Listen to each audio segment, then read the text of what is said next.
Alors qu'on craint de manquer d'électricité cet hiver, l'Assemblée se penche à partir d'aujourd'hui sur les énergies renouvelables. Projet de loi qui prévoit notamment de multiplier par 10 la production d'énergie solaire et de déployer 50 parcs éoliens en mer.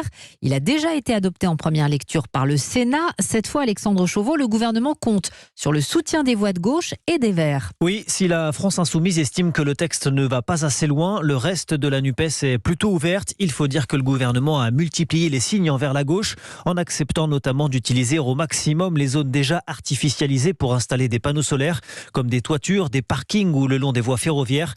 Mais avec une majorité relative, la ministre de la Transition énergétique, Agnès Pannier-Runacher, veut convaincre le maximum de députés. Je suis confiante sur le fait que de gauche à droite dans cet hémicycle, parmi les nombreuses bonnes volontés qui y siègent, nous saurons aussi nous accorder sur l'essentiel. Alors de son côté, LR et le Rassemblement national s'opposent à ce projet de loi. Ils représentent un électorat plus rural et souvent opposé aux éoliennes, à l'image de Jean-Philippe Tanguy, député RN de la Somme. Soutenir votre loi, c'est condamner toute vraie transition énergétique, c'est condamner les Français à la précarité énergétique, c'est condamner les Français à la pauvreté organisée. Cette loi n'est pas mauvaise, elle est suicidaire et donc nous la combattrons. Et la discussion générale est toujours en cours dans l'hémicycle. Les débats devraient durer 2 semaines, le temps d'étudier les 3000 amendements déposés par les députés des différents groupes. Alexandre Chauveau.